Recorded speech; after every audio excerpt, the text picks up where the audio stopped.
बिस्मिल्लाहिर्रहमानिर्रहीम। अस्सलाम वालेकुम दोस्तों, आज के प्रोग्राम न्यूज़ लाइन के साथ मैं हूं रोहेल अकबर और मेरे साथ जो शख्सियत मौजूद हैं वो किसी तारुफ की मोहताज नहीं, ना सिर्फ पाकिस्तान में बल्कि पाकिस्तान से बाहर भी। पाकिस्तान से बाहर क्यों वो मशहूर हैं? उनकी 3 किताबें आ चुकी हैं सफ़र की। तो अस्सलाम वालेकुम पाशा साहब, ताहर अनवार पाशा साहब मेरे साथ मौजूद हैं। तो इन्होंने 3 किताबें सफ़र की लिख चुकी हैं। इसके अलावा इसके बाद क्या आने वाला है इनका, वो भी हम इनसे पूछेंगे। और अब तक ये दुनिया के किन किन ममालिक में घूम चुके हैं वो हम इनसे तफसील से पूछेंगे, क्योंकि हमारे जो अक्सर पाकिस्तानी बाहर जाते हैं उनको पता नहीं होता कि उन्होंने बाहर जाके करना क्या होता है और किस मकसद के लिए आए हैं। अक्सर लोग जो जाते हैं उनका मकसद कुछ और होता है और वो वही मकसद पूरा करके वापस आ जाते हैं। असल चीज़ जो होती है सियाहत को, उसको नज़रअंदाज कर देते हैं। तो पाया साहब क्योंकि पुलिस में भी रहे हैं, एडिशनल आईजी स्पेशल ब्रांच रहे हैं, तो कोई हल्का फुल्का पुलिस के हवाले से भी इनसे पूछ लेंगे कि पुलिस में जो तब्दीलियां हैं वो किस हद तक आवाम को रिलीफ मिल रहा है उसका। तो भाई साहब सबसे पहले तो ये बताएं कि आपने एक पुलिस की बड़ी सख्त नौकरी होती है जहाँ पे लोगों पे डंडा चलाया जाता है, हुक्म चलाया जाता है, वो छोड़ के रिटायरमेंट के बाद आपने यकसर अपना तब्दील कर लिया, सियाहत शुरू कर दी। लोगों के साथ आपका बैठना उठना तो खैर पहले बहुत अच्छा था, रवैया बड़ा अच्छा था आपका, पहले भी आप पुलिस वाले नहीं लगते थे। तो इस वक्त जो आप रिटायरमेंट के बाद लाइफ गुजार रहे हैं वो कैसी है? जी, मैं अपने आप को महसूस कर रहा हूँ कि जैसे मैं किसी कैद से आज़ाद हो गया। अच्छा, ठीक है। शायद आपको पता होगा कि पुलिस सर्विस मेरी शौक की सर्विस नहीं थी। सही। ये मुझ पे जैसे कहते हैं सौंपी इम्पोज की गई थी। ठीक है। वो CSS एग्ज़ाम में वो जो पोजीशन आती है उसके मुताबिक, या कोई साइकाट्रिस्ट रिपोर्ट करता है कि जी ये सर्विस के लिए मौजूद है, शायद वो देख के आई डोंट नो क्या रीज़न थी, बहरहाल उन्होंने पुलिस में एलोकेट कर दिया। सही। तो जाहिर अब एलोकेट हो गया तो फिर आना पड़ना था पुलिस में। बिल्कुल। तो बस उस, लेकिन जो आप कह रहे हैं ना सियाहत का और पुलिस का नहीं था ताल्लुक। सियाहत का शौक मुझे पुलिस में आने से पहले भी था। ठीक है।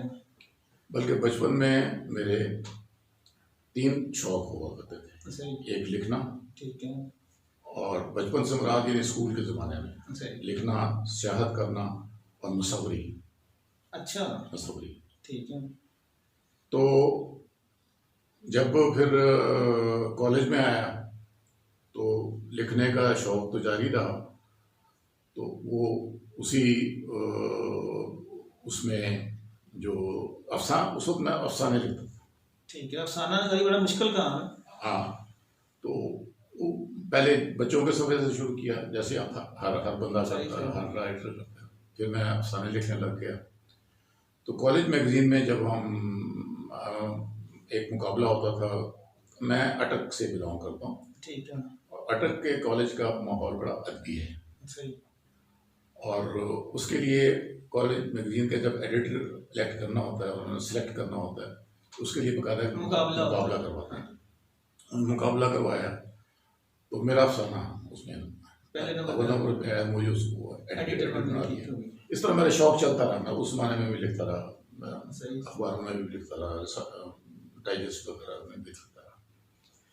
फिर उसके बाद मेरी प्रैक्टिकल लाइफ जब शुरू हुई, बैंक में जब मैं गया तो वहाँ आपको पता मसरूफियत होती है बहुत ज़्यादा। तो वहाँ ये तीनों शौक जो थे एक किस्म के दब गए। ठीक है। लेकिन ख़त्म नहीं हुए। सही। तो जब भी मौका मिलता था मैं मुसव्वरी कर लेता था। ठीक है। तो उसके बाद जब ये पुलिस का एग्ज़ाम दिया तो इधर सेलेक्ट हो गया, तो पुलिस में आ गया। पुलिस में तो आपको पता वैसे ही बिल्कुल टाइम ही नहीं नहीं होता। होता। और वहाँ भी फिर मैंने जब वीकेंड्स पे या कोई जब टाइम मिलना तो वो लिख ले रहे हैं या अपना मुसव्वरी कर लेते हैं थोड़ी सी। और सियाहत का शौक थोड़ा बहुत पूरा होता रहा। सरकारी दौरे होते थे बाहर के भी और अंदरूनी मुल्क भी।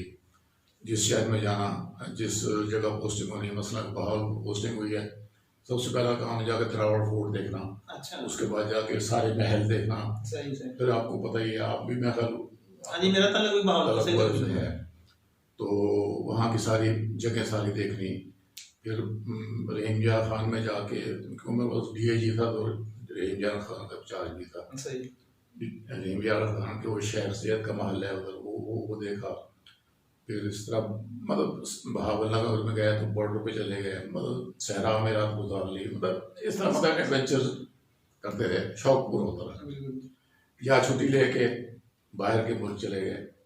बाकी गर्मियों की छुट्टियों में ये मेरा रूटीन था कि मैं अपने बच्चों को लेके शुमाली इलाका जाता निकल जाता था हर साल। वो साल में छुट्टी महफूज की होती थी। ठीक है। वो हफ्ता, 1.5 हफ्ता, 10 दिन जो भी मतलब वक्त मिलता था, तो बच्चों को लेके तो चले जाना शुमाली इलाका जाते हैं। बल्कि बच्चे शुरू साल से पूछना शुरू करते इस साल हम कहाँ जाएंगे। ठीक है। तो वो उनको बताया जाता, वो इंतजार में होते थे कि अच्छा जी अब वो वक्त आने वाला है। सही है। तो वो शौक इस तरह पूरा होता रहा। और लंबी छुट्टी लेके बाहर के मुल्क में भी चक्कर आए थे, सरकारी दौरे होते रहे। सरकारी तौर पे मैं जापान भी गया, मैं अमेरिका भी गया, या यूके भी गया। वह जिस तरह यूके में गए वापसी पे टर्की ठहर गया, वहाँ थोड़ा बहुत शौक पूरा कर लिया। इस तरह ये शौक चलते रहे, सियाहत चलती रही। लिखना लिखाना अलबत्ता बिल्कुल बंद रहा, क्योंकि उसके लिए थिंकिंग चाहिए, अफसाने के लिए एक तखय्युल चाहिए, जिसमें आपको पीस ऑफ माइंड चाहिए। वो पता पुलिस में आपको नहीं होता, वहाँ पर हर वक्त काम होता है, प्रेशर वाला काम होता है, 24 घंटे ड्यूटी पे होते हैं। तो बहरहाल वो दब गया। मुसवरी का थोड़ा थोड़ा चलता रहा, वीकेंड्स में कर लेता था। सियाहत का तो अच्छा चलता रहा। जब मेरी हुई रिटायरमेंट, तो रिटायरमेंट से पहले मैंने कहा कि अब रिटायरमेंट के बाद क्या करना है मैंने। ठीक है। तो मालूम हुआ कि जो अब तक दबा हुआ शौक था मुसवरी वाला, उसको शुरू किया जाए। ठीक है। तो मैंने एक वो है उस वक्त के मशहूर आर्टिस्ट थे, पेंटर थे, जुल्फिकार अलहमरा में जो डायरेक्टर लगे हुए हैं, तो उनका पता करवाया। तो मैं उनके पास गया। ठीक है। रिटायरमेंट से पहले की बात है। उनके पास गया और जाके मैंने कहा जी मैं आपका शागिर्द बनना चाहता हूँ। ठीक है। कहते ठीक है, वेलकम, लेकिन ऐसे नहीं, आप पहले कोई अपना काम किया वो ला के दिखाएं। ठीक है। तो मैं अगले दिन जो कुछ बनाया हुआ था, जो ओल्ड बच्चे जो अपने समझ में आती थी, ले गया। उनका ठीक है, जरासीम है, लेकिन सीखने की जरूरत है। अगर ठीक है, यही तो मैं चाहता हूँ, ताकि इसमें निखार आए और उसमें कोई पता लगे कि रंग कहाँ इस्तेमाल कौन से करने हैं, कैसे करने हैं। अच्छा, मैंने ना ये 6 महीने पहले की बात है रिटायरमेंट से। ठीक है। शौक में उसी दिन जाके, आपको पता मेरा दफ्तर पानी नागरी के पास है, जहाँ ड्राइंग की सारी चीज़ें मिलती हैं। तो मैंने वहाँ से जाके तो सारा सामान जो उन्होंने लिखवाया था मैंने खरीद लिया। मतलब ज़हनी तौर पे मैं तैयार हो गया कि मैं अब मुसवरी शुरू करना है। अच्छा, अब वो एक तो रिटायरमेंट के बाद मुझे यहीं उसी पोस्ट पे एक्सटेंशन मिल गई। फिर उसके बाद हुकूमत चेंज हुई, तो वो कॉन्ट्रैक्ट था, तो कॉन्ट्रैक्ट ख़त्म हो गया। फिर मैं बैंक में चला गया। बैंक में इससे ज़्यादा मसरूफ ज़िंदगी थी, तो वो मुसवरी वाला तो काम ठप हो गया। वो चीज़ें ख़राब होने लगी, मैंने अपनी बेटी को दे दी, उसमें जरासीम थे, अब वो खुद करती है मुसवरी। तो लेकिन अब 2 शौक रह गए, सियाहत और लिखना लिखना। अब सियाहत से जो मेल अफसाना नहीं खाता। ठीक है। आपकी तहरीरों में वो अफसानवी किरदार नजर नहीं आते। मैं आपको बताता हूँ, उसकी रीज़न नहीं बताता। असूलन वही होना चाहिए जो आप कह रहे हैं, अफसानवी किरदार होने चाहिए थे। और इश्किया जैसे कुछ हमारे करते हैं, मतलब किसी खंडरात में जा रहे हैं, तो वहाँ भी कोई ना कोई ऐसा मिल जाती है उनको, उनसे इश्क हो जाता है। भला भाई आप खंडरात देखने गए, खंडरात के बारे में लिखें लोग। तो वो अफसाना है जो उसमें ना कहानी आ जाते हैं, वो लोग शौक से पढ़ते हैं। बस ये मेरी नेचर में नहीं है। मैंने आपने तो बड़ी सीधी सीधी बातें लिखी हैं, और वो पढ़ने के बाद, आपकी किताब पढ़ने के बाद, मैं किताब दिखाता हूँ अभी, वो किताब पढ़ने के बाद शौक पैदा होता है कि ये चीज़ जो है ये इस तरह की है, तो हम क्यों नहीं देख सके। बिल्कुल, यही मेरा मकसद। और इसलिए बड़ी मुश्किल से अपने आप को मैंने अपना माइंड सेट किया कि जो हकीकत है वो लिखूं। सही सही। इसलिए मेरा एक मुनफरद स्टाइल है। बिल्कुल मुनफरद है। हाँ। क्योंकि आप एक अफसाने लिखने और कहीं ना कहीं तो डंडी मार जाता है ना वो आपने डंडी नहीं मारी। मैंने एक जगह भी नहीं मारी, और उस डंडी ना मारने का एक बहाना मैं ढूंढा। मैं अपनी बेगम को साथ ले जाता हूँ। बेगम को, बिल्कुल सही बात है। बेगम साथ ले जाने का ये तो वो डंडी मारी नहीं जा सकती बेगम साथ, तो फिर कैसे डंडी मारी जाती? फिर तो उसमें कोई अफसानी किरदार नहीं डाला जा सकता। अगर हो भी तो वो भी साइड पे कर दिया और अंदर की बातें ना पूछे। अच्छा, पर वो बैंक में 3 साल का कॉन्ट्रैक्ट था, उन्होंने एक्सटेंड किया। मैंने कहा नहीं कि बहुत हो गई है, अब मुझे अपनी ज़िंदगी जीनी है, अपने शौक पूरे करने हैं। तो इसलिए मैं बड़ा मुतमईन हूँ अपनी ज़िंदगी से। आपने पूछा ना रिटायरमेंट के बाद कैसे? मैं मुतमईन हूँ क्योंकि मेरे शौक पूरे हो रहे हैं। एक सफ़र करता हूँ, हर साल एक ज़रूर करता हूँ, और उसमें फिर बाकी साल मेरा जो है वो किताब लिखने के दौरान में मेरा सफ़र में गुजरता है। सफ़र में, बिल्कुल सही बात है। आप वहाँ पे मौजूद होते हैं तो फिर वो लिखते हैं। बिल्कुल, वहाँ लिखता हूँ। और ये नहीं किताब एक मतलब अगर वहाँ तो एक दिन में 3-4 चीज़ें देखी तो वो 3-4 चीज़ें 3-4 दिन में नहीं लिखी जाएंगी, उस पर रिसर्च करनी पड़ती है। रिसर्च करते हैं, रिसर्च करके हम उसको बाकायदा ऐसी कंफर्म करते हैं ताकि कल को कोई ये ना कहे कि ये बात आपने गलत लिखी है बीच में। ठीक है, कोई चैलेंज ना करे इसको। मेरा ये कोशिश होती है।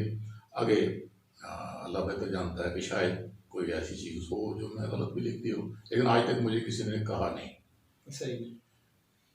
पाकिस्तान भी आपने पूरा घुमा हुआ, एक एक जगह देखी हुई है, दुनिया के और भी बहुत से मुल्क देखे हुए हैं।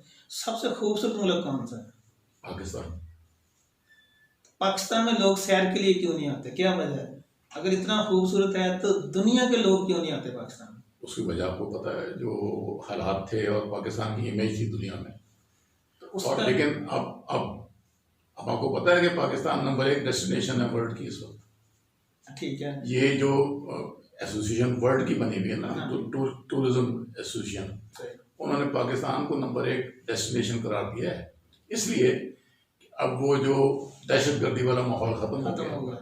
अब कोई बात माशाल्लाह हमारी अफवाज की वजह से बहुत मिला है। फिर उसके बाद इमरान खान के आने की वजह से हमारा इमेज बहुत बेहतर हुआ है, आलमी बेहतर हुआ है उसके बाद।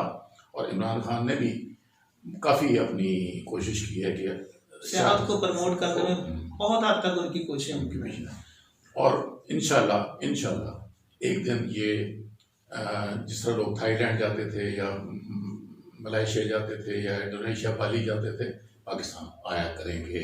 अभी तो कोरोना की वजह से, बल्कि मैं भी उसका इफेक्ट ही हूँ, मेरा साथ का दौरा मनसूख हो गया कोरोना की वजह से भी। हाँ, ये हमारे जो शुमाली इलाका जाते हैं, गिलगित बल्तिस्तान, वो बहुत खूबसूरत जगह, बहुत खूबसूरत। हमारा आज़ाद कश्मीर बहुत खूबसूरत है, वहाँ पे जाके फिर वापस आने को दिल नहीं करता। सारे घूमे हुए मैंने। और इतने वो हाइट पे जो पहाड़ हैं, उनकी चोटियों पे लोग रह रहे हैं, और उनका रहन सहन ऐसे है जैसे इधर हमारे पास लाहौर में ऐसे शायद लोग ना रहते हैं अपने खूबसूरत अंदाज से। उनके पास खाने पीने के लिए खालिस ऑयल इस्तेमाल करते हैं, उसका खुबानी निकालते हैं उसकी। हुंजा वाले लोग क्यों इतने खूबसूरत हैं और कैलाश वाले लोग क्यों इतने खूबसूरत? बिल्कुल। और वो बादाम खाते हैं, चेरी खाते हैं, वहाँ पे जो फ्रूट हैं वो खाते हैं, और चश्मे का पानी पीते हैं जो असल में मिनरल है। हम तो ये जो मिनरल वाटर पीते हैं ये तो एक आम पानी है, इसमें तो मिनरल निकाले होते हैं इन्होंने, असल तो वो है। अच्छा, पाकिस्तान में आपने कहा कि कुछ हालात बेहतर नहीं थे इसलिए लोग नहीं आ सके। वो हालात बेहतर ना होने की जिम्मेदारी किस पे है? सियासतदानों पे है, हमारी ब्यूरोक्रेसी पे है, या इन दोनों पे है? बेसिकली मिसमैनेजमेंट हुई है, बैड गवर्नेंस थी, और कुछ अपने ज़ाती मफादात भी थे। ठीक है। जिसमें सियासी हुकूमत भी इन्वॉल्व थी। और ये जो हमारा अमेरिका के साथ जो ताल्लुक था, ठीक है, मुशर्रफ के ज़माने में, और एकदम से यस कर देना जो भी डिमांड थी उस पर फिर जाहिर है कि अमेरिका तो तालिबान को दबाने गया था, बिल्कुल तो तालिबान हमारे खिलाफ हो गए। सही। उसके बाद उन्होंने पाकिस्तान में कार्रवाई शुरू कर दी। ये दहशतगर्दी की वजह। इस वजह से लोग पाकिस्तान नहीं आ रहे थे। अब कौन आता है वहाँ? तो धमाके होते थे, रोज रोज खुद कुछ हमले होते थे। तो पाकिस्तान तो एक किस्म का उससे सियाहत से आउट हो गया। बिल्कुल ठीक है। ये अभी आपने 3 किताबें लिखी हुई हैं, ये 3 किताबें, एक उज़्बेकिस्तान, ये सबसे पहली किताब आपकी यही है। उसके बाद दूसरी किताब आपकी ये तुर्की में पाशा, ये तुर्की में पाशा, ये इनकी दूसरी किताब है। और ये तीसरी किताब है नील के संग, ये मिस्र के हवाले से नील के संग। तो इन तीनों किताबों में सबसे अच्छी किताब आपको कौन सी लगती है? मैंने तो अपने हिसाब से सारी अच्छी लिखी हैं, लेकिन मुझे तुर्की में पाशा इसलिए पसंद है कि इसकी पजीराई तुर्की में भी हुई। बिल्कुल, वहाँ पे इसकी वो अपने तकरीबन रुनमाई हुई थी इस्तांबुल यूनिवर्सिटी में। बिल्कुल, तो इसलिए मुझे ये पसंद है। अब ये तो चूंकि अभी आई है, मतलब 1 हफ्ता हुआ है इसको आई को, नील के संग जो है 1 हफ्ता हुआ है इसको आई को। तो इसकी अभी फीडबैक मिलेगी, कोई इसकी तकरीबन रुनमाई करेंगे तो फिर आइडिया होगा। अच्छा, जैसे हम पढ़ते होते थे तो एक कोई भी सब्जेक्ट, कोई भी चीज़, उसकी हम एक समरी तैयार करते थे, खलासा उसका। तो इन तीनों किताबों को अगर अलग अलग से आप खलासा बयान करें 10-15 लाइनों में, तो कैसे करेंगे? उज़्बेकिस्तान का अगर करेंगे खलासा, इनका खुलासा बन नहीं सकता। कोई मेन चीज़ ऐसी कि जो बगैर पढ़े इंसानों को पढ़ने हमारे, इसके उन्वान में ही मसलन जैसी ये जो किताब है ना उज़्बेकिस्तान, इसके ऊपर ही मैंने इमाम बुखारी और अमीर तैमूर का देश, इससे बहुत कुछ वाज़ेह हो जाता है सही कि क्या अहमियत है उज़्बेकिस्तान। बिल्कुल, आपने उसमें वो किलों का जिक्र किया जो बने हुए थे पुराने दौर के। हाँ, ज़ाहिर है ट्रेन का सफर इसमें बड़ा अच्छा था आपका। हाँ, असल में जब जाता ना इंसान तो फिर ज़ाहिर बाकी चीज़ें भी देखनी होती हैं। तो हम ये इमाम बुखारी के जो और अमीर तैमूर के ये समरकंद और बुखारा जो है ये हैं, तो हम दोनों जगह गए थे और ये इनकी देखा तो इससे काफ़ी कुछ वाज़ेह हो जाता है कि ये इसका ये खुलासा ही है, किस्म को उन्वान ही खुलासा है इसका। बिल्कुल ठीक है। इसी तरह ये तुर्की में पाशा, ये इसमें आपने बताया कि उनकी जो सड़कें हैं वो बिल्डिंगों के अंदर से गुजर जाती हैं, ट्रेन या बस चलती है तो वो बिल्डिंग के अंदर ही उन्होंने वो सारा रास्ता रखा। ये तुर्की में पाशा है। आपने कहाँ पढ़ी? मैंने इसमें पढ़ा कि वो आती है, जापान में है ऐसे, लेकिन तुर्की में नहीं है, या होगा शायद भी, आपने कहीं और पढ़ा हो सकता है, आपने इसमें जोड़ दिया उसे। हो सकता है, आपको मैं रिलेट कर रहा हूँ। नहीं। और ये जो नील के संग है, हाँ जी, ये इसके सब हेड पढ़ लें, पैगंबरों और फिरौनों की सरजमीन। इसको घूमने में कितना टाइम लगा आपका, कितना अर्सा लगा मिस्र को? देखें, मिस्र को देखने के लिए 1 महीना भी कम है। अच्छा, लेकिन हम 1 हफ्ते के लिए 8 दिन के लिए गए थे। अच्छा, उसमें हमने 4 शहर विजिट किए। एक तो काहिरा तो इन केस जाना ही होता है, ठीक है। तो काहिरा के बाद हम सिकंदरिया गए थे, जो कि मुझे बिल्कुल फजूल लगा। वहाँ कोई चीज़ नहीं थी ऐसी जैसी काहिरा में थी, ठीक है। तो वो तो एक किस्म का डे आउट ही था। अच्छा, वापसी पे आके फिर हम असल में गए, जो हमारा एक तो पिरामिड्स देखने थे, जो इसका टाइटल भी है पिरामिड्स देखे, क्योंकि इसके देखे बगैर तो मिस्र वैसे ही नामुमकिन है। और दूसरा वहाँ जाने का मकसद था हज़रत मूसा के कोहे तूर पे जाना। अच्छा। और वो काहिरा से पूरे दिन की बस में ड्राइव है, ठीक है। तो और वो एक छोटी जगह है, सेंट कैथरीन में एक ही होटल है जो जिसको आप 5 स्टार या 4 स्टार कह सकते हैं। सही। तो जाहिर उसमें ठहरे थे हम, और वो बिल्कुल कोहे तूर की उसमें वाक़या था, दामन में। अच्छा। तो लेकिन अब मसला ये था कि उम्र भी मेरी अब माशाल्लाह है, तो उन्होंने वार्न ये किया कि जो एजेड लोग हैं वो ना जाएं, ठीक है, क्योंकि उसकी चढ़ाई जो है वो इंतहाई मुश्किल है। शुरू की नहीं, बल्कि आधे रास्ते जाने के बाद फिर बिल्कुल ऐसे अमूदी चढ़ाई है। और वो मतलब पैदल सारा रास्ता? साथ नहीं, जो नीचे वाला है उस पर ऊँट चले जाते हैं। ठीक है। लेकिन ऊँट की सवारी इट्स बड़ी तकलीफ दे, क्योंकि मैंने एक दफ़ा की थी उधर भावलपुर में शौकिया, तो 3 दिन अपनी कमर को पकड़ के बैठा रहा था मैं। वो थोड़े झटके लगते हैं, और पहाड़ पर चढ़ते हुए तो और ज़्यादा लगते हैं। तो जिन लोगों ने ऊँट लिए भी थे ना, उन्होंने भी जाके छोड़ दिए, तो पैदल ही जाना पड़ा। तो मेरा ख्याल था जब यहाँ से चले थे कि देखें इतनी सियाहत है मिस्र में, इतनी सियाहत है, इतने सियाह आते हैं, तो उन्होंने जरूर अगर किसी यूरोपीय मुल्क में होता ना, उन्होंने ट्रैम बना देनी थी या कोई चेयर लिफ्ट बना देनी थी, जैसे मलेशिया में बनाई है, ऊंचे पहाड़ों तक जाती हैं, मैंने देखी हुई है सारी, उन पे मैं गया हुआ हूँ सारा। तो इवन तुर्की में उनका सबसे बुलंद पहाड़ है जहाँ स्कीइंग होती है, जैसे हमारा मालम जब है ना, उस तरह वहां तक उन्होंने बनाई हुई है चेयर लिफ्ट। तो इसीलिए तरक्की कर रहा है तो तुर्की सियाहत में, और उनकी नंबर 1 आमदनी है सियाहत। तो मैं चाहता हूँ कि पाकिस्तान में भी ऐसी फैसिलिटीज मिलें, तो देखेंगे सियाह कैसे दौड़े चले आएंगे। बिल्कुल जी। तो मेरा ख्याल था कि मिस्र में वहाँ बन गई होगी, तो चलो मैं भी दीदार कर लूँ वो हज़रत मूसा के जहाँ पर तजल्ली गिरी थी, या जहाँ पर हज़रत मूसा इबादत किया करते थे, जहाँ उनको नबूवत मिली थी, या जहाँ वो अल्लाह से बातें करते थे, वो कलीमुल्लाह के कहलाते थे।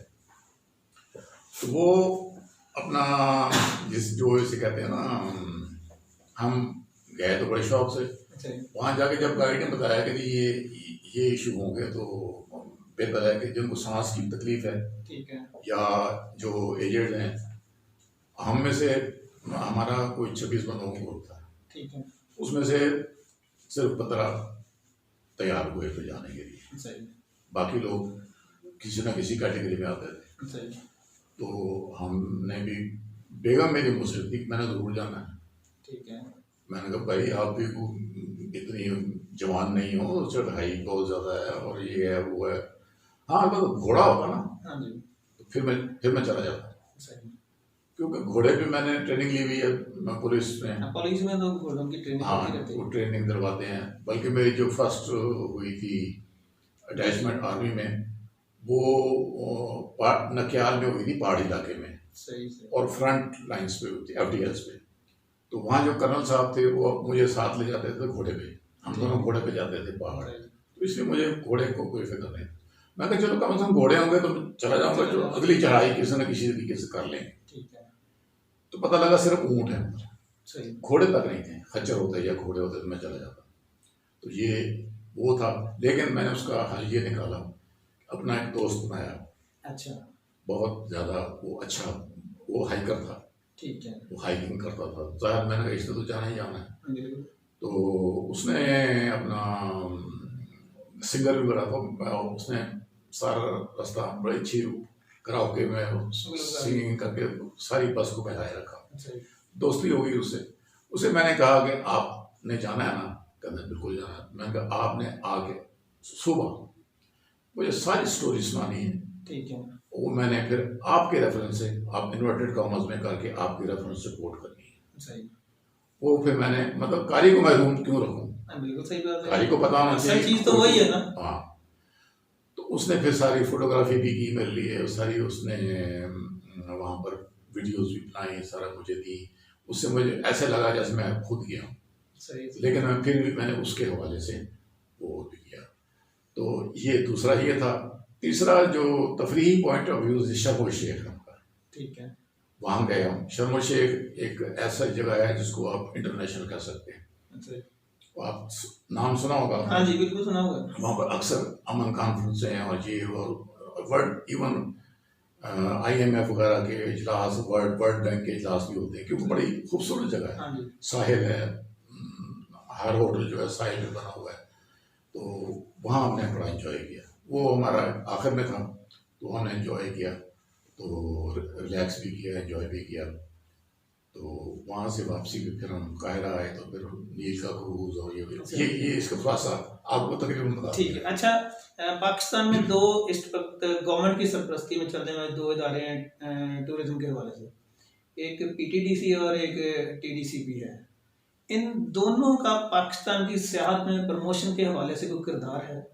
अब तक तो नहीं था, ठीक है। लेकिन अब उसको फाल किया जा रहा है, अच्छा जी। क्योंकि मौजूदा गवर्नमेंट की प्रायोरिटी है ये, एक तो दरख्त लगाना बिल्कुल। और एक ये सियाहत और दोनों चीज़ें बहुत ज़रूरी हैं पाकिस्तान की। अगर गवर्नमेंट की तरफ से आपको इन इदारों की किस सरबराही का मौका मिलता है तो आप कबूल कर लेंगे, अगर इनका चेयरमैन या एमडी लगा दिया जाए आपको? ज़रूर। क्योंकि आपने तो दुनिया देखी है और पाकिस्तान को सारा देखा हुआ है, तो पाकिस्तान को सियाहत के हवाले से प्रमोट करना जो बिल्कुल, आपके तो बस बाएं हाथ का खेल है मुझे। मैं मुवाजना बताऊंगा दूसरे मुल्कों का कि वो क्या करते हैं। जैसे मिस्र में किसी को ये सेंस नहीं आया कि वो चेयर लिफ्ट लगा दें, कितना खर्चा आना चाहिए, कोई इतना खर्चा नहीं है। जैसे हमारे ही चेयर लिफ्ट लगी मरी में लगी हुई बड़ी है। में लगी हुई है। तो इसी तरह वहाँ के कई जगह जरूर होता है शुमारी इलाकों में। वहाँ अब पहाड़ों पे बुद्ध मत के ज़माने के ऐसे ऐसे वो मौजूद हैं, वो ड्राइंग्स मौजूद हैं, कार्विंग्स मौजूद हैं कि जो आम बंदा नहीं देख सकता, ऐसे क्योंकि ही। चढ़ना मुश्किल है। सही। अगर वहाँ लिफ्ट लगा दी जाए तो जो बुद्धिज्म के लोग हैं वो यहाँ पर पाकिस्तान आएंगे, बड़ी रश करेंगे, बहुत लोग आएंगे। उधर से होएगा। वैसे पहाड़ों को नजदीक से देखना चाहते हैं लोग, सही। तो उसके लिए पहाड़ों के दामन तक जाएंगे। अब केटू के दामन तक अगर पहुंचा दें चेयर लिफ्ट या अच्छी सड़क ही पहुंचा दें, सही। तो मेरा ख्याल है कि पता नहीं दुनिया के पाकिस्तान की मेरा नंबर ख्याल 2 दुनिया के जो अच्छे होटल है वो वहाँ पे आएंगे। वो आएंगे, अपनी चेन्स बनाएंगे। बिल्कुल बनाएंगे। तो पाकिस्तान में इस वक्त जो सियाहत है, लोग बाहर जाते हैं ग्रुप लेके और फिर वहाँ से गाइड लेते हैं। गाइड वहाँ पे लेना एक बड़ा फन होता है। कुछ गाइड होते हैं जो सिर्फ पैसे बनाने के चक्कर में लोगों को अपने आप से उतारते हैं कि बस हमने ये इनको दिखा दिया, और कुछ गाइड ऐसे होते हैं जो मेरे ख्याल अपनी कीमत जो उनको देते हैं वो उसकी पूरी कीमत अदा करते हैं। तो इस तरह आपका भी कभी इनसे पाला पड़ा कि ऐसा गाइड मिल गया जिसने जान छुड़वाने की कोशिश की हो? मिस्र में जो पहली उज़्बेकिस्तान है उसमें गाइड बहुत अच्छी खातून थी। ठीक है। लड़की खातून के साथ तो वैसे ही मैं बड़ा मजा आता है। नहीं, मजा इसलिए ज्यादा आया कि वो उर्दू जानती थी। अच्छा। उज़्बेक थी, ठीक है। उर्दू जानती थी। सही। अच्छा, मैंने उससे पूछा, मेरी फिर बेगम की भी दिलचस्पी बढ़ गई कि उर्दू कैसे आती है आपको, आप उज़्बेकिस्तान में रहती हैं। वो कहती मैं इंडिया में पता नहीं कोई यूनिवर्सिटी है उसमें कुछ पढ़ने गई थी, तो वहाँ उर्दू मतलब हिंदी और उर्दू एक जैसी है ना, तो वो सीखी थी। ठीक है। वो गाती बड़ा अच्छा थी। अच्छा। उसने गाने इतने सुनाए हमें, इंडियन गाने। ठीक है ना। और फिर मुकाबलाबाजी होती थी, बैतबाजी होती थी, बड़ा इंटरेस्टिंग सफर था। सही। तो गाइड ऐसे भी होते हैं। ठीक है। और गाइड ऐसे भी होते हैं, ये वाला जो गाइड था हमारा जो मिस्र वाला, ये वैसे लायक था, मतलब अपने ड्यूटी पूरी करता था लेकिन अपना बीच में दाव लगा जाता था। सही सही। दाव इस तरह किताब पढ़ेंगे तो आपको पता लगेगा, मैंने सारा खोल के लिखा है ताकि लोग अपने आप पता चल जाएगा यहाँ पे क्या सोचते हैं। मिस्र जो है बुनियादी तौर पे धोखेबाजों का मुल्क है। अच्छा। बुनियादी तौर पे सही। मैं पहले भी 1986 में भी जा चुका हूँ मिस्र। ठीक है, ये दूसरी दफा आप ये दूसरी दफा गया। वो था वो मैं यूके से आ रहा था, मैं गया हुआ था मास्टर्स करने क्रिमिनोलॉजी का कार्डिफ में। सही। छोटी बच्ची का ऑपरेशन होना था तो मैं स्पेशली आया था, तो मैंने सबसे सस्ती एयरलाइन ढूंढी थी कौन सी है, तो मिस्र की निकली। अच्छा। तो मैंने कहा मिस्र से होके जा रहे हैं तो भाई ना स्टॉप ओवर ले लें, क्योंकि उसके तो कोई चार्जेस नहीं होते। ठीक है। ऑफिशियल पासपोर्ट था तो वीज़े का ही प्रॉब्लम नहीं था। तो मैंने ऑपरेशन के बाद वापसी में काहिरा में ठहर गया 2 या 3 दिन के लिए। सही। उस तरह में फिर मैंने ये एहराम भी देखे, अबुल हॉल भी देखा, खान अल खलीली बाजार देखा, जामे अल अज़हर देखा, और ये सारे जो अहम मुकामात थे वो देखे। ठीक है। लेकिन चूंकि मैं अकेला था, कोई गाइड नहीं था, कुछ नहीं था, तो मेरे साथ 2-3 दफ़ा हाथ हुआ उसमें। अच्छा, वहाँ के मुकामी लोगों ने किया? हाँ बिल्कुल, और यानी अकेला भी था इसलिए लुभाने की कुछ कोशिशें की गई, वो भी बड़ी मुश्किल से टाला हमको। ठीक है। तो इस दफ़ा जो अंदाज़ा लगाएं कि गाइड ने जब हमें वहाँ से लेने आए ना, बस आई पूरी लेने के लिए एयरपोर्ट पे, तो गाइड ने अपना तारफ़ कराया और सारा। गाइड तक ने खुद कहा कि यहाँ मतलब ग्रुप के अलावा कहीं डील ना करें, ठीक है, क्योंकि यहाँ पर इसका मतलब है कि लोग दगाबाज हैं, धोखेबाज हैं। फिर भी हम एक जगह चक्कर खा गए, क्योंकि गाइड हमारे साथ नहीं था उस वक्त। ऐसी हुआ जब एहराम देखने गए ना, तो एहराम की टिकट लेके गाइड ने हमें छोड़ दिया कि 1 घंटा आराम से घूमे फिरे देखें। हम एहराम देखे सारे, मतलब उसमें भी मैं अंदर नहीं गया क्योंकि मैं अंदर पहले जा चुका था। उसमें भी ऐसे चढ़ाई है। अच्छा। अंदर है कुछ भी नहीं, एक खाली कमरा है। अच्छा। और उसमें एक ताबूत पड़ा है, और ताबूत भी खाली है नहीं। सही। उसमें से जो मम्मी वगैरह थी वो निकाल ली हुई थी, सारी चीज़ें निकाल ली हुई थी। तो वो जो था उसमें मैंने बेगम को कहा कि अंदर घुटन भी है, अंधेरा भी है, चढ़ाई भी है, अब जाना है तो चले जाओ। तो लेकिन वो कहती नहीं मैं जाऊंगी, इसलिए कि वो तुर्की में हम जब गए थे ना, वहाँ ज़मीन दोज़ शहर थे। ठीक है। अगर आपने पढ़ा हो तो उसमें वो ज़मीन के नीचे भी यही पोजीशन होती है, घुटन भी होती है। और लेकिन वहाँ उन्होंने कोई एहसास ही नहीं हुआ घुटन का, और इसका पता नहीं क्या किया हुआ था। रोशनी भी थी, सब कुछ था, लेकिन ज़ेर ज़मीन शहर हमने सारे देखे वहाँ। ठीक है। वो समझ रही थी। जब मैंने सारा ये एक्सप्लेन किया तो बल्कि और हमारी एज के लोग भी बड़े गौर से सुन रहे थे, कई लोग नहीं गए थे। उसके अंदर जाने के लिए अलग टिकट लेना पड़ा। सही से वो हमने खुद लेना। मैंने कहा मैंने तो देखा हुआ है। तो बेगम को मैंने फिर कन्विंस किया कि तो ना जाना, फिर आप इस तरह ही चलोगी बाकी टाइम। तो हमारे साथ वहाँ हाथ ये हुआ कि वहाँ से देखने के बाद हम फारग हो गए, तो हम उसके एक बराबर में उसके इर्द गिर्द सड़क भी बनी हुई है, वहाँ पर घोड़े और ऊँट और बगियाँ, बड़ी खूबसूरत चमचमाती हुई बगियाँ जो वो अवेलेबल होती हैं। बेगम मचल गई कि मैंने इसमें तस्वीर उतरवानी है। ठीक है। मैंने कहा उतरवा लें, बिल्कुल ठीक है। वो बगी में बैठी, मैं साथ खड़ा हुआ। वो जो था कोचवान उसका, उसको मैंने कैमरा दिया, उसने फोटो खींची हमारी।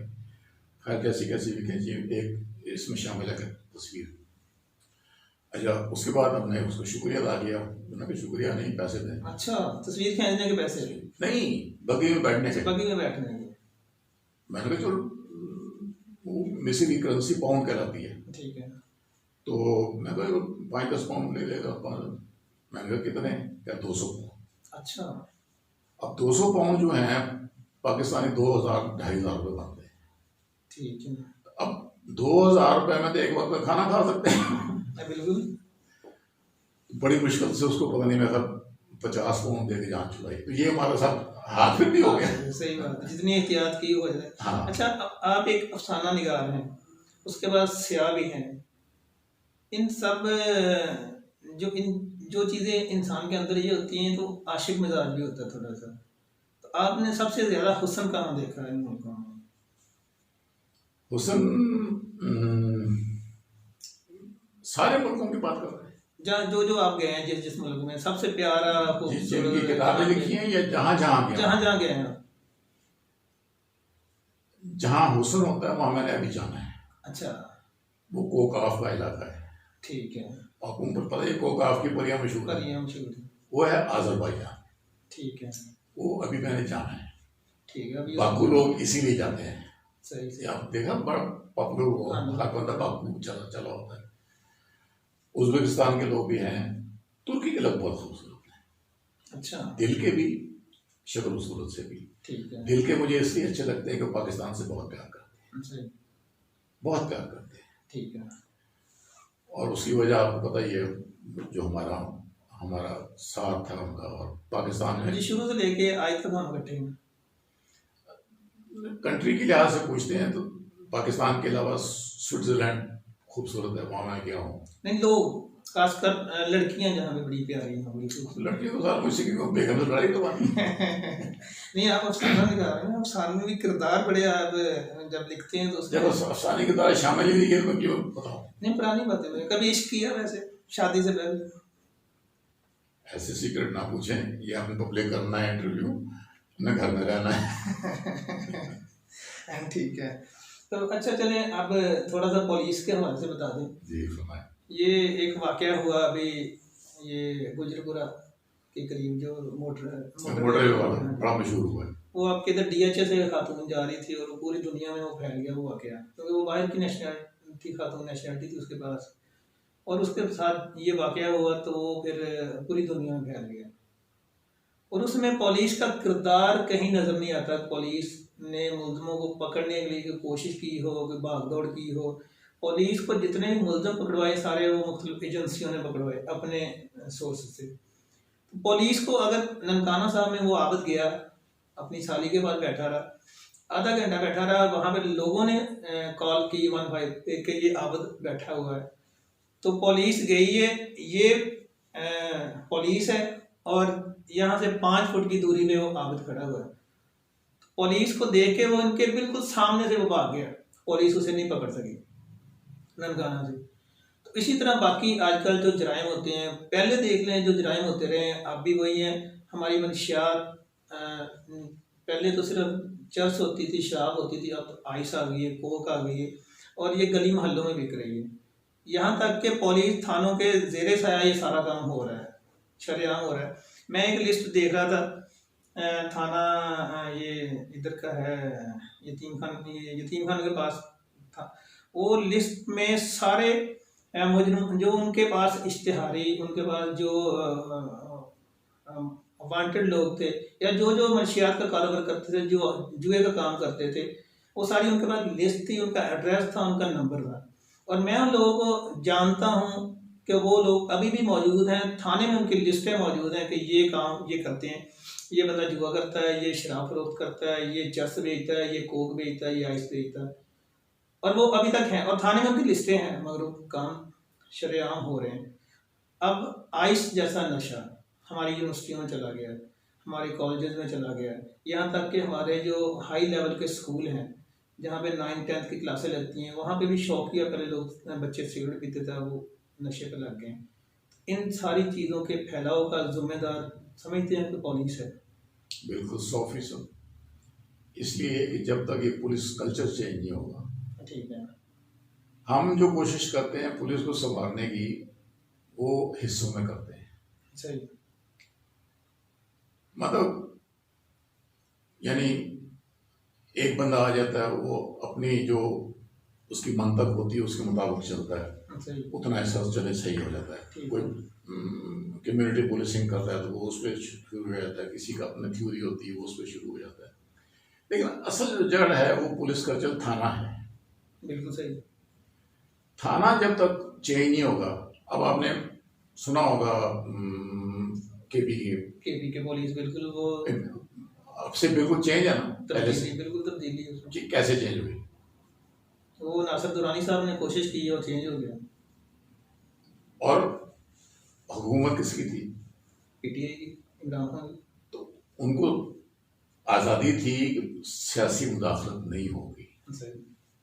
और ये जितने आप जराइम बता रहे हैं ना, इनको सबको सियासी पुष्टि हासिल है। ठीक है।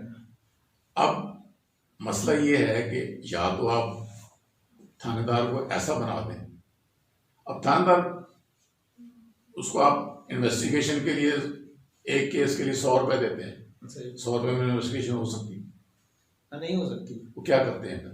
पैसे लेते हैं, उधर से भी ले लेते हैं, उधर से भी ले लेते हैं, गाड़ी भी उनसे मंगवाते हैं, सारा कुछ उनसे करते हैं, उनके खर्च पे इन्वेस्टिगेशन करते हैं, तो सारा करप्शन तो आ गई। बिल्कुल। अच्छा, बाकी वो कई ऐसे, मैं सही बात करूँगा, हमारे पहले जो होते थे ना सीनियर अफसर, पीएसपी अफसर जो डायरेक्ट भर्ती होके आते थे, उनमें करप्शन का मतलब 5% चांस होता था। अब उनमें ऑनेस्टी का 5% चांस है। सारे बस इतना ही है। ठीक है। मतलब किसी न किसी, कोई अगर चले पैसे नहीं लेता तो वो किसी कब्जा क्या कब्जा है सरप्राइज कर लेगा या कुछ तरह कर लेगा। मतलब गेन जरूर करते हैं, कोई मुल्क की खिदमत के लिए या पुलिस की खिदमत के लिए काम होता है, उनका अपना पर्सनल ज़्यादा होता है। ये एक पूरा कल्चर में तब्दीली जब तक नहीं होगा, ये टुकड़ों में अब एक मॉडल थाना बना दिया आपने, सही, ठीक है, उसके हो सकता है कि बड़े अच्छे हों, उसमें अपने एसएचओ भी ऑनर्स लगा दिया, तफ्तीशी भी ऑनर्स लगा दिए, उस इलाके में हो गया, लेकिन बाकी इलाकों में तो नहीं होगा। या तो सारे थाने मॉडल थाने बने जैसे केपी के में बने। आपने देखे थाने उनके? केपी के थाने नहीं, तस्वीरों में तो देखे, तस्वीरों में देखे, वैसे वीडियो देखी है उनकी, वीडियो चलती है। हाँ, वो उसमें ऐसे लगता है जैसे किसी कारपोरेट ऑफिस में चले गए। सही। तो वहां जाके बंदा कोई माहौल जो बैठा होगा, ऐसे जो भी बैठा होगा, वो अपने आप को कंफर्टेबल फील करेगा, और उसके जहन में अगर रिश्वत का ख्याल है भी है तो कम आएगा। तो इसलिए एक इसकी बड़ी, अभी तक मेरा ख्याल है कि मौजूदा गवर्नमेंट का ये सबसे बड़ा अलमिया ये है कि इनको अपनी हुकूमत रखने के लिए कई कंप्रोमाइज करने पड़ गए, और फिर ऊपर से ये आफतें आनी शुरू हो गई। पहले कर्जे की आफत थी, कशकोल लेके जाना पड़ा, और इस अपने लिए नहीं, कौम के लिए, मुल्क के लिए, इसलिए कि पिछली हुकूमतों ने जो कुछ किया था उसके उससे बचने के लिए हम डिफॉल्टर डिक्लेयर हो रहे हैं। वो तो अगर कर्जा लेके हम उसकी किस्त ना अदा करते, अब अपोजिशन को ये मिल गया है कि कर्जे बढ़ गए, आपकी वजह से बढ़े, कर्जे उतारने के लिए मजीद कर्जे लिए हैं ताकि बड़ा डिफॉल्टर हो जाना था। अब जो है, अब आपने 2 साल उसने अपनी मुश्किलों में गुजारे, इसमें फिर कोरोना भी आ गया, फिर पता नहीं क्या क्या बड़ी, मैं दाद देता हूँ, डॉलर महंगा हो गया, कभी गंदम शॉर्ट हो गई, कभी चीनी महंगी हो गई, ये सब माफिया है, सब माफिया। आपको पता है, आप तो खबर वही तो है सारा, न्यूज से मुतलका है, न्यूज एजेंसी के सरबराह हैं, तो आपको तो सारा पता होगा। सही बात है। तो ये माफिया है। अब अगर जैसे प्राइम मिनिस्टर ने किया है, अपना सबसे करीबी साथी दूर कर दिया है, क्योंकि माफिया का हिस्सा था। सही बात। इंक्वायरी करवाई, सारा कुछ कराया। पहली हुकूमत ऐसे सोच सकती थी? नहीं, कभी भी नहीं। पहली हुकूमत उसमें शामिल होती थी, प्रमोट करती थी। तो ये मुश्किलात दूर करने के बाद अब थोड़ा सा सुकून है। अब मेरा ख्याल है कि आइंदा जो 3 साल उनके बचे हैं, वो अब तवज्जो देंगे इस पे, और मुझे उम्मीद है ख़ास तौर पे ये जो गुजरपुरा के वाक़े के बाद, कि और गुजरपुरा के वाक़े से थोड़ी देर पहले नया वो CCPO भी नया ही आया, उमर शेख साहब, उसने सबसे बड़ी गलती कर दी कि उसने एक बयान दे दिया। वो बयान उछाला गया। हालांकि मैं समझता हूँ वो बयान उसने इस पैराए में नहीं दिया था, वो वैसे ही उस बयान उसका बिल्कुल सही था, लेकिन जो हालात जा रहे थे, जो पुलिस, क्योंकि वो तो उस सिस्टम को देख रहा है ना। हाँ, वो इस सिस्टम का बैठा हुआ सिस्टम है, उसको पता है कि ये हो सकता है। हाँ, लेकिन उस खातून के लिए या दूसरे मुल्कों में ये चीज नहीं, वो काबिल बर्दाश्त ही नहीं है। वो तो खातून ये समझती थी जैसे उधर फ्रांस में रात को चाहे जितने बजे मर्जी जहाँ मर्जी फिरे, ये हुकूमत की जिम्मेदारी है कि उसकी सेहत करे। अब यहाँ उसके साथ ये हो गया, और इतना टाइम लगा उनको वहां पहुंचते हुए और सारा कुछ करते हुए, मैं हैरान हूँ। तो बस ये बदकिस्मती है हमारी। उसमें आपकी बात बिल्कुल सही है कि आलमी सतह पे इसको उछाला गया है, और ये बात सिर्फ उसकी वजह से भी है कि खातून की गलती बताते हैं। हाँ, हालांकि ऐसा नहीं है, खातून तो ठीक है अपने तरीके से। अच्छा, कुछ लोग, जब पिछला दौर था मियां नवाज शरीफ का, शहबाज शरीफ का, मुस्लिम लीग नून का, यानी कि जो दौर था नवाज शरीफ का, इस अदवार में बहुत तेज़ी से उन्होंने भर्तियाँ की पुलिस में, डायरेक्ट इंस्पेक्टर लगा दिए, तहसीलदार, नायब तहसीलदार लगा दिए, इस तरह की जो डायरेक्ट पोस्टें थी उन्होंने भर्ती की PIA में, सारे इदारों में। तो जो उस वक्त के इंस्पेक्टर डायरेक्ट भर्ती हुए थे या ASI जो रखे थे, उन्होंने वो आजकल इस दौर में मेरे ख्याल DIG की सीटों पे होंगे, SSP तो लाजमी होंगे। तो क्या वो इस सिस्टम को ख़राब करने के जिम्मेदार नहीं हैं? जिनकी काबिलियत ही नहीं थी, जिनको पकड़ के बगैर टेस्ट, बगैर इंटरव्यू, बगैर कुछ के उनको डायरेक्ट इंस्पेक्टर लगा दिए। इसकी जो आपने पहले क्वेश्चन किया था ना, सबसे पहला कि पुलिस में ये सब कुछ हो रहा है और इसको ठीक क्यों नहीं होता, सही, उसकी एक वजह ये भी है। वो लोग बिल्कुल सही कहा आपने। वो जो भर्तियां हुई थी हर हर हर जगह हुई, महकमा हर महकमे में हुए, हर महकमा तबाह हुआ पाकिस्तान का, हर महकमा खराब हो गया, तबाह कर दिया। और हर महकमे में वो कुछ लोग पैसे दे के आए, वो पैसे पूरे करने के चक्कर में वो आदी हो गए, पैसे खिलाने शुरू कर दिए अपने ऊपर भी, उनको भी उन्होंने आदी कर दिया। तो वो एक करप्शन का जो सिस्टम है वो ना खत्म होने वाला एक सिलसिला शुरू हो गया जो अब तक जारी है। बिल्कुल सही आपकी, मैं 100% एग्री करता हूँ। वो मैं पुलिस से हूँ, लेकिन मैं डिफेंड नहीं कर रहा पुलिस को, क्योंकि मैं समझता हूँ कि ये सही है। आपने जो आपका जो एनालिसिस है वो बिल्कुल सही है। ठीक है, तो दोस्तों ये ताहिर अनवर पाहिर साहब की आपने गुफ्तगू सुनी। पाहिर साहब आपकी बड़ी मेहरबानी है, आपने टाइम दिया, बड़ी दिलचस्प बातें हुई आपसे। तो इंशाल्लाह फिर उम्मीद है आप हमें मौका देते रहेंगे किसी न किसी टॉपिक पे। हम आपने पहले भी किए हैं इंटरव्यू? हाँ जी, पहले भी आपका 1-2 इंटरव्यू हो चुके हैं, तो किसी और टॉपिक पे थे, तो ये आपकी नई किताबें थी, इन किताबों के हवाले से था। तो दोस्तों इजाज़त दीजिए, आपसे फिर मुलाकात होगी। अस्सलाम वालेकुम, अल्लाह हाफ़िज़। अल्लाह हाफ़िज़।